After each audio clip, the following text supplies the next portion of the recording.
Welcome to the Tech Egg. Don't get scrambled. Enjoy the video. You begin by locking posture and learning isolation. Stand shoulder width, knees soft, and gently engage your core. This gives stability without stiffness. Once set, practice ribcage versus hips isolation. Move the ribs while keeping hips still, then swap. Start very slow at 1/2 tempo, doing 3 to 5 pulses each direction so you feel separate joints. This early precision trains neuromuscular patterns and prevents arm or shoulder compensation as you progress into fluttering. You now layer the actual flutter mechanics.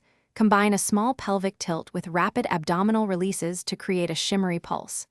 Keep range tiny, around 2 to 4 centimeters, because speed beats size for fluttering. Once done, practice alternating top and bottom pulses with a 16th note feel, grouping them in sets of 8 to build consistency. Make sure to coordinate breath.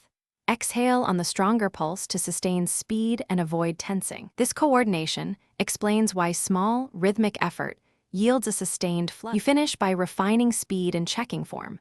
Gradually raise tempo in small 5 to 10% steps, practicing 30 to 60-second bursts with rests between. This builds fast endurance without injury.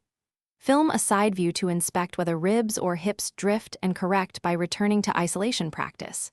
If you feel tension or the flutter collapses, stop, reduce range, and reapply breath timing and core engagement. This troubleshooting tip resets your pattern and prevents bad habits from forming.